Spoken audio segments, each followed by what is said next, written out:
Iran ও উত্তর কোরিয়ার সম্পর্ক দীর্ঘদিনের। দুদেশই চলছে মার্কিন বিরোধী নীতি নিয়ে। এবার যুক্তরাষ্ট্র সহ পশ্চিমা দেশগুলোর বিরুদ্ধে জোট বাঁধতে যাচ্ছে তেহরান ও পিয়ংইয়ং।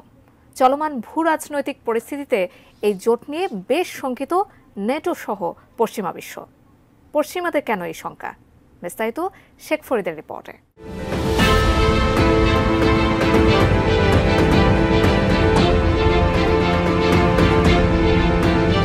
চীন ও রাশিয়ার মতো পরাশক্তির বাইরে বর্তমানে যুক্তরাষ্ট্রের সবচেয়ে বড় মাথা ব্যথার কারণ হয়ে দাঁড়িয়েছে উত্তর কোরিয়া ও ইরান। চলমান ভূরাজনৈতিক পরিস্থিতিতে তেহরান ও পিয়ংইয়ং উভয়ই যুক্তরাষ্ট্র বিরোধী নীতি নিয়ে চলছে। এমন পরিস্থিতিতে দুই দেশের জোট নিয়ে বেশ শঙ্কিত নেটো। শুধু তাই নয়, এই দুই দেশের পরমাণু কৌশল নিয়েও বিস্তর আলোচনা চলছে পশ্চিমা দেশগুলোর মধ্যে।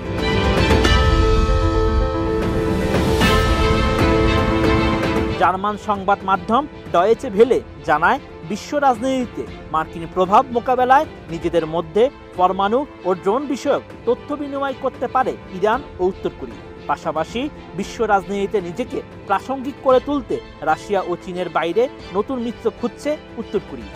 ফলে মধ্যপ্রাচ্যের প্রবল মার্কিন বিরোধী দেশ ইরানের উপর আস্থা রাখতে চাইছেন কিম জং উন। সিওলে university of North Korea studies এর অধ্যাপক কিম সুং কিউং জানান, উত্তর কোরিয়ার ধারণা যুক্তরাষ্ট্রের বিরোধিতা ও ইরানের পাশে দাঁড়ানোর একটা ভালো সুযোগ তাদের সামনে এসেছে।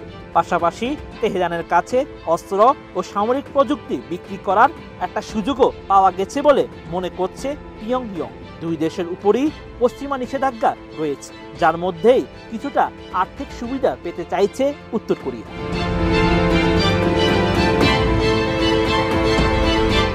ভীষণ নিয়ে এলো ফুলঝুরি মেগা অফার সিজন 6।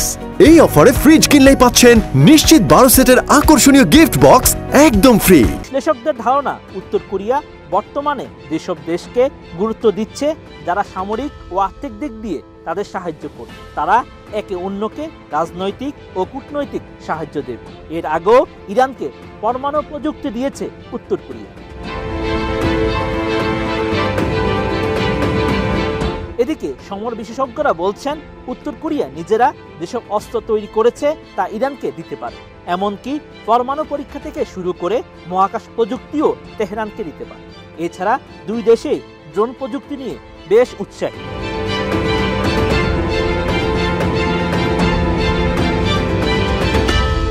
এর বাইরে উত্তর কোরিয়ার কাছে ইরান থেকে তেল পাওয়াটাও খুব জরুরি।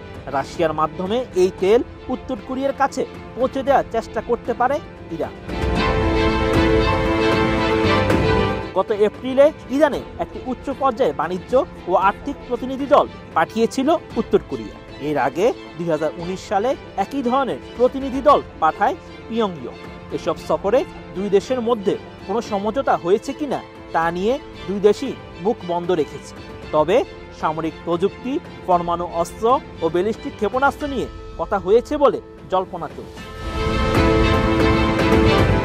Sheikh Farid, ATN news.